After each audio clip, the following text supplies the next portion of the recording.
아이들에게 12월은 유년기 추억의 절정을 이룹니다. 아이 부모들이 일찌감치 외면했던 썰매를 좋게 한 놈으로 눈썰매를 마음껏 지치게도 하고 백화점 진열대에서 한 해의 소망을 품기도 합니다. 그 가운데서도 먹거리에 대한 포만감은 아이들 생애에 있어 다른 때를 갖지 못할 정도죠.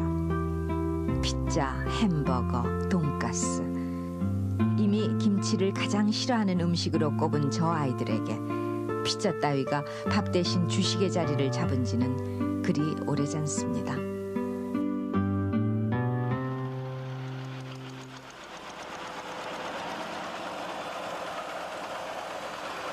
그리고 오늘 우리는 파도처럼 밀려오는 개방화의 압력에 쌀 시장의 빗장을 풀어야 하는 12월을 보내고 있습니다. 쌀, 우리의 심장과도 같다던 쌀. 굶어도 신하락은 차고 죽는다며 춘궁이니 보릿고개니 피고개니 하는 가슴 아픈 원력을 보내면서 하늘이 허락하는 만큼만 심고 거둔다던 쌀 농사에 온 생애를 바쳤던 우리 부모들의 기록 없는 영농 일기 속에는 닷새장 장터에 뒷쌀 사러 가면서도 쌀 팔러 간다 하고 얘기해야 했던 쉬 알아들을 수 없는 슬픈 내력이 있습니다. 그리고 보릿고개. 봄의 그 무렵 묵은 곡식은 벌써 떨어지고 햇벌이는 그나마 여물지 않아 우리가 넘기 힘들어 부르던 보릿고개의 그때.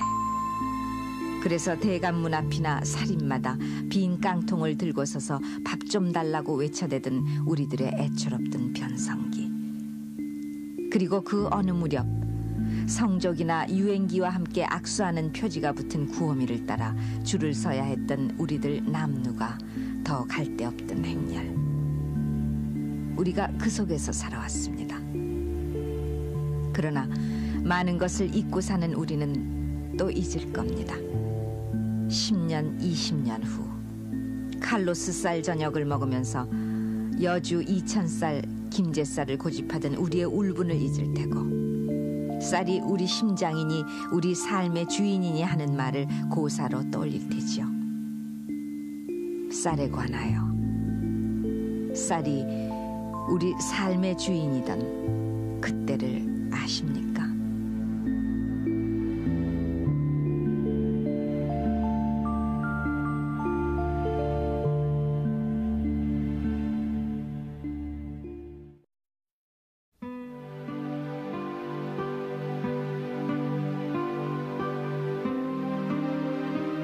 (1952년) 가을, 전선이 오르락내리락 파괴할 수 없는 것까지도 부숴내리게 하던 그 무렵, 남도 어느 지방, 사흘 굶은 남매가 밥 달라고 조른다고 정신 나간 어머니가 우물에 빠져 함께 자살하려고 하자 엄마 이제 밥 달라고 안을게 라고 애걸했다는, 그래서 셋이서 실신했다는 이 사연은 굶는다는 것이 죽음과 얼마나 가까이 있는가를 아프게 설명해주고 있었습니다. 전쟁은 이긴 자 없이 끝났고 밥 달라고 조를 엄마마저 잃은 아이들은 아침 저녁 밥 좀 줘요라고 목울림으로 밥 구걸을 나섰으며, 아, 꿀꿀이죽. 미군들이 먹다 남긴 찬반을 모아 끓인 그 꿀꿀이죽을 삽으로 헤치다 건진 건건이 고기 한 점에 살아있음을 확인하던 그때, 밥투정하는 아이들을 데리고 산에 올라 소나무 껍질도 벗겨먹고 잡숙이나 진달래 잎도 따고 어쩌다 칡뿌리라도 캐줄성이면은 촉은 목피인데 요즘 우리는 최고의 건강식품으로 치고 있죠. 그때 쌀은 마치 우리의 손에 영원히 닿지 않는 곳에 있는 우주선처럼 치부되고 있었습니다. 내가 어렸을 때에 우리 아버지는 이제 품팔이 농사꾼이었는데, 옛날에는 이 품을 팔러 가면은 그날 품삯을 받는 것보다 오히려 가난한 사람들은 그날 하루 가서 부잣집이 일가하면은 밥을 넉넉히 먹을 수 있다. 또 집에서는 1년 내내 가야 못 먹던 쌀이들은 쌀밥을 먹을 수 있다. 그때 쌀밥은 보리밥, 쌀밥 반 섞은 것 보고 대개 쌀밥이라고 했지. 통칭 뭐 오늘날 같은 그런 것은 있지도 않았습니다. 뭐 옛날 뭐 고종 황제나 그런 거 잡수었는지는 모르지만 말이죠.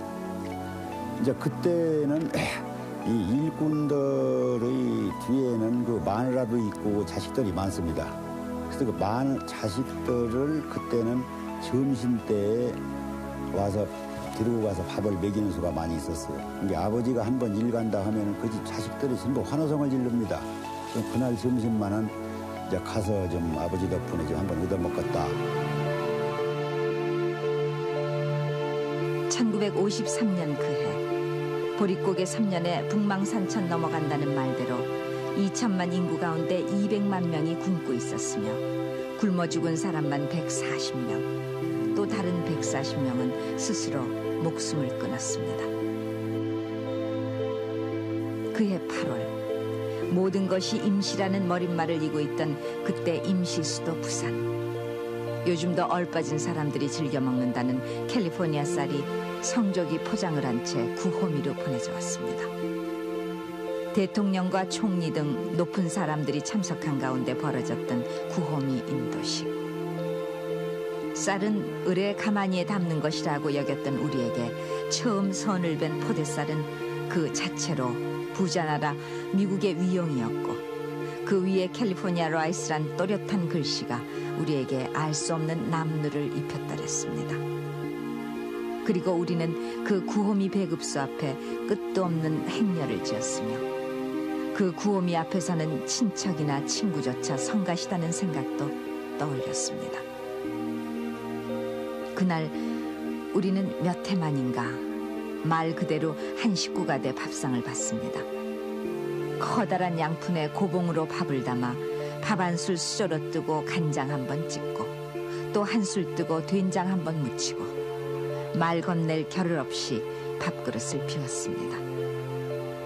가장이랍시고 아버지는 독상을 받았지만 그 역시 젓가락은 필요 없었습니다.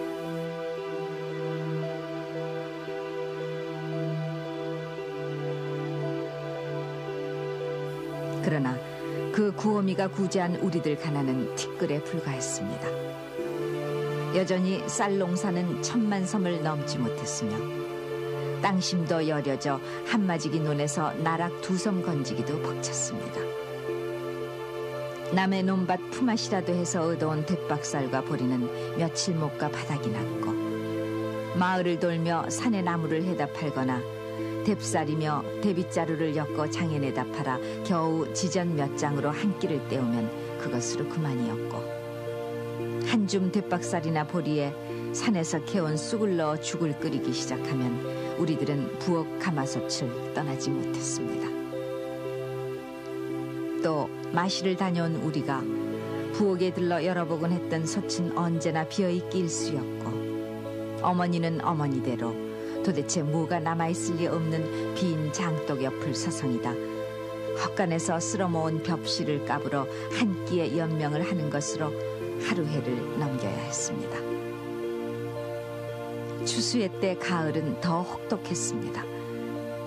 씨나락마저 챙길 여유가 없었고, 추수 때 갚겠다고 사정해가며 꼬다먹은 장리쌀 갚는데 추수는 거덜이 나곤 했습니다. 봄에 빌린 쌀 한 마리 추수 때 갚을 때는 말가옷 이상으로 불어나 있었습니다. 헛농사라고 돌아서던 가장들은 늘 취하곤 했습니다. 가을에 장가물 까면 혼인을 가을에 안 치르면 1년 중에 치를 수가 없었습니다. 가을에 집중돼 있었고, 그러고 그때의 상황으로서 장리라는 것이 있었는데, 장리가 쌀 한 가마를 먹으면은 쌀 10단마를 갚았었어요. 1년에. 그러고 그것을 전부 가을에 집중해서 수확기에 갚지 않으면 안 됩니다. 안 갚고 신용이 있어갖고 다음에 영농도 할 수 없고, 그래서 가을에는 집중철화가 됐습니다. 그래서 그 집중철화됐을 적이, 쌀 집중철화됐을 적이 돈 있는 사람들은 그것을 전부 사놨다가 그 판 사람들한테 돈을 내파는 거예요.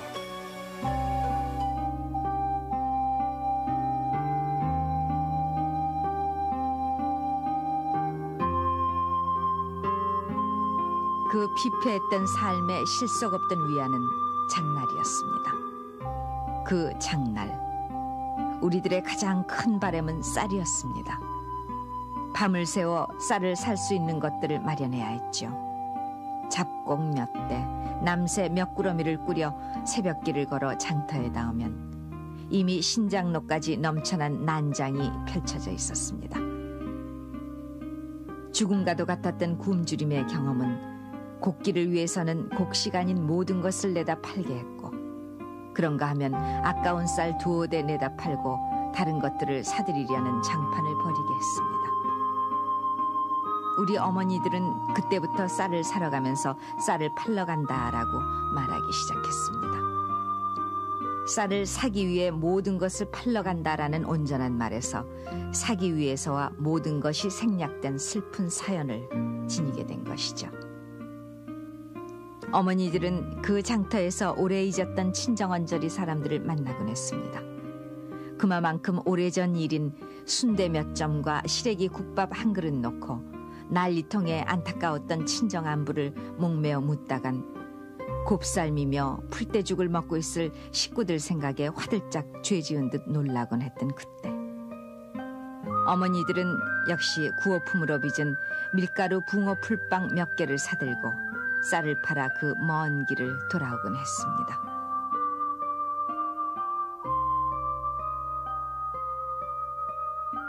미국이 주던 구호 양곡은 1955년 잉여 농산물이라는 이름으로 1970년대 초까지 우리들을 지금의 소말리아나 쿠르드족 같은 난민 취급을 했었습니다.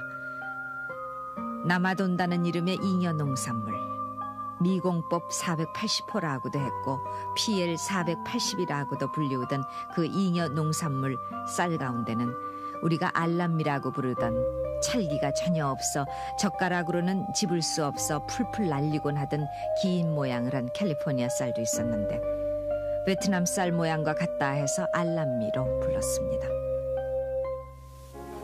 정부가 소위 정부미를 가지고 있어야 되는데 가을에 정부미를 확보하려니까 정부가 돈이 없으니까 확보를 못했어요. 50년대나. 그러니까 뭐 쌀값 뛰는 대로 놔두는 거지. 그래서 국민들은 그냥 불안해서 집집마다 그 두지가 있었어요.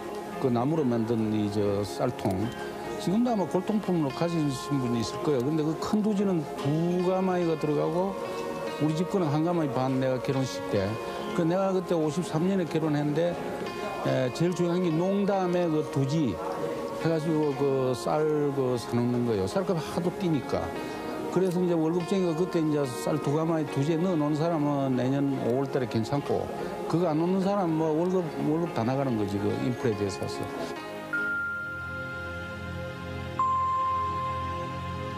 미국 쌀에 대한 의존도는 해마다 높아갔고 미국 쌀 수입 부피에 따라 쌀값이 오르고 내리고 하더니 끝내 이른바 잉여 농산물 쌀이 넘치게 들어온 58년에는 쌀값이 폭락해 헛농사 소리가 농민들의 푸념으로 이입저입 터져나왔습니다.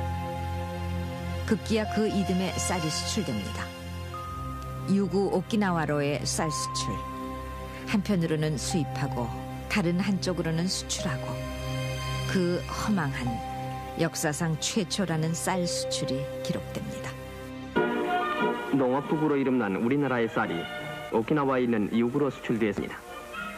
품질이 좋아 해외 시장에서 큰 인기를 차지하고 있는 우리나라 쌀은 또한 우리나라 수출 자원의 제1위를 차지하고 있어 외화 획득에 가장 큰 역할을 하고 있습니다.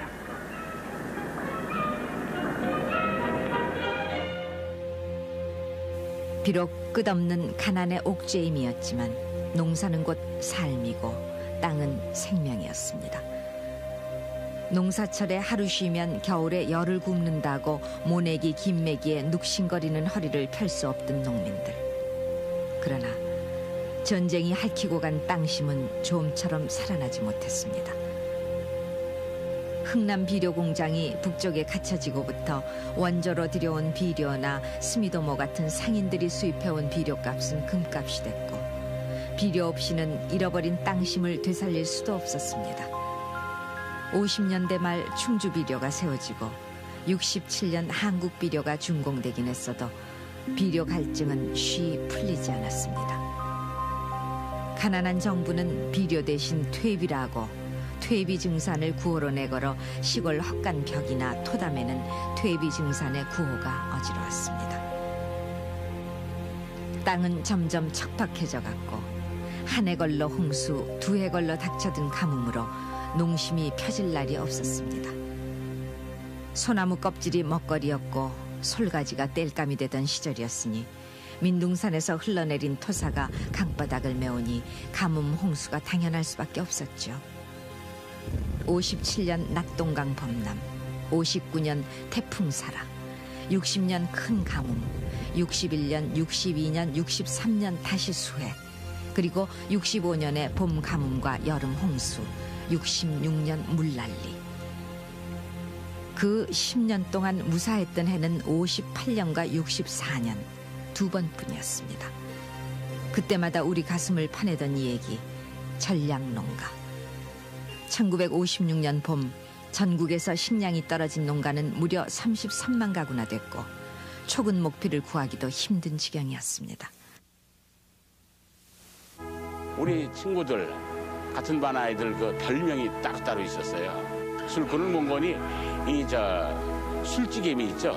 옛날엔 먹고 살기가 힘드니까 보리밥도 못 먹었으니까 술 담그고 그 연줄이 좀 그래도 괜찮은 집안에서는 그 술집에서 술도가집에서 술찌개미를 얻어다가 거기다 물을 붓고 설탕도 없으니까 옛날에 그 삭가린이라고 있었는데 그걸 타서 끓여가지고 그걸 아침으로 먹고 나옵니다. 그럼 취해요. 얼굴이 벌게 가지고 나와서 맨날 아침에 벌건 얼굴로 나온다 해서 술꾼이라는 별명이 있었고, 그리고 어떤 친구는 이제 출렁이라는 친구는 그 죽을 끓여 먹는데 죽을 그래도 좀 요새같이 좀 되게 끓여 먹으면 괜찮은데 물을 많이 붓습니다. 배부르라고. 쌀 그저 보인둥 마는둥 보리 죽에는 이제 뭐 수수죽 또 조죽, 강냉이죽 이런 게 있는데 그 중에서도 이제 조죽이 제일 먹기가 힘들죠. 깔깔해서. 그것도 찾아오면 괜찮은데 매줘가지고 그걸로 하면은 그저 깔깔해서 상당히 힘든데 그거나마 해도 많이 먹게 하려고 물을 많이 넣으면은 그것이 아침에 와서 조회 끝나고 반에 이제 교실로 들어갈 적에는 걸을 적에 배에서 출렁출렁.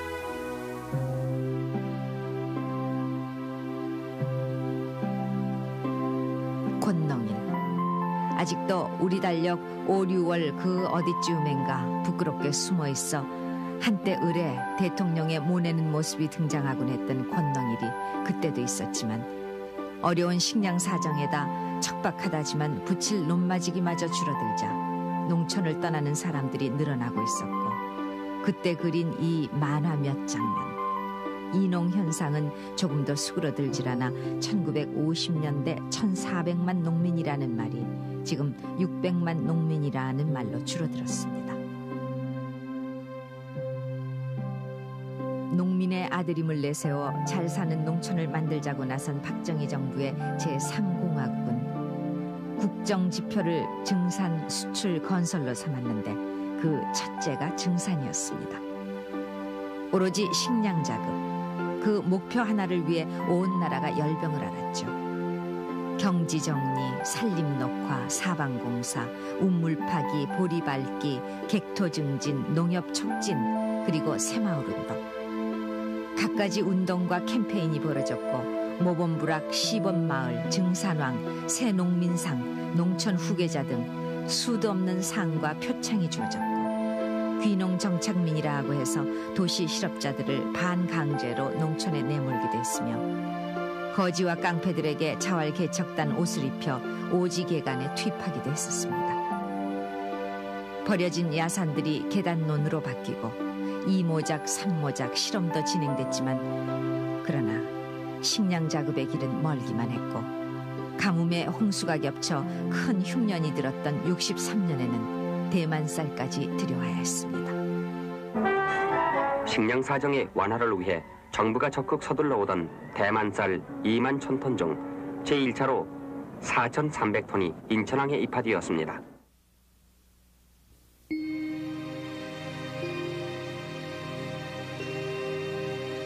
빈터에 곡식 심기. 북쪽의 화장실 안 가기 운동만큼이나 낯선 이 구호.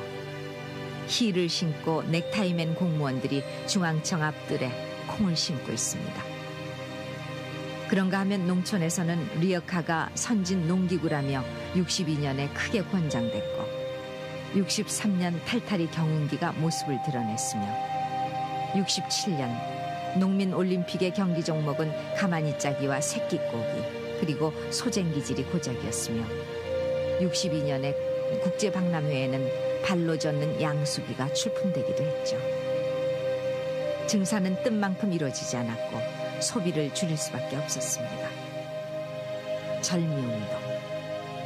평생 해픈 씀씀이를 악으로 여기며 살아온 어머니들에게 한 끼 한 수저의 쌀을 덜어내는 일은 그리 어려운 일이 아니었습니다. 굶기를 밥 먹듯 하던 때도 있었다며 혹은 수수떡 개떡 하나로 너희 네 형제가 하루를 때웠단다 하며 통큰 마님 흉내를 내보이던 어머니들. 그렇게 모인 쌀은 수재민이며 결식아동 또 전량농가며 영세민들에게 전달됐습니다. 보리 혼식과 분식 장려도 거국적으로 펼쳐졌고 농림부 직원들이 솔선해서 우유와 빵을 점심 삼았고 때 아닌 빵 만드는 강습회가 여기저기서 열렸습니다. 풍노의 찜통에 빵을 쪄내던 그때 가락국수 한 그릇이 30원이었고 그때 막 보급되기 시작한 라면은 한 개에 10원이었습니다. 분식과 혼식, 절미와 증산 60년대 쏟아부었던 그 정성과 노력 쌀은 우리 삶의 주인이었고 나라의 이정이었습니다. 그리고 70년대 우리는 쌀 증산의 계기와 결실을 거둡니다. 기적의 쌀이라 불리던 IR667호 통일벼가 등장하면서 2천만 섬을 넘지 못하던 쌀 생산이 73년 3천만 섬, 77년 4천만 섬을 돌파했습니다. 그리고 1984년 우리는 쌀 자급을 이뤄냈습니다. 83년으로 쌀 수입의 역사가 끝이 났음을 기록하게 됐죠. 쌀임자라는 거 8자가 됐거든요. 우리가 8자, 10자, 밑이가 또 8자기 쌀임자 아니요. 그러면 쌀을 생산하려면 처음이 신락, 단거, 모짜리요, 갖고 그 수확까지 8번을 들여야 그 쌀이 생산된다 해서 그 쌀임자가 쌀임자가 된 것이거든요. 그만큼 우리 농민들이 힘을 기울여가지고서 쌀을 생산하고 자기 생명과 똑같이 생겨가지고 쌀이라고 하는 거죠. 자기 생명과.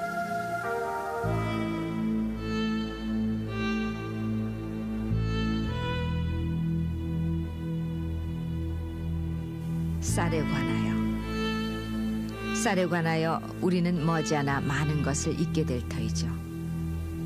우리 쌀을 먹는 것은 우리 혼을 지키는 것이며 쌀을 지키는 것은 땅을 지킨다는 말이 풀떼죽 곱살미가 벌써 우리에게 부존재 명사로 잊혀졌듯 고사가 돼버리겠죠. 그러나 풍년은 하늘덕이라며 하늘이 무심치 않기를 바랬던 하늘바래기 농심들.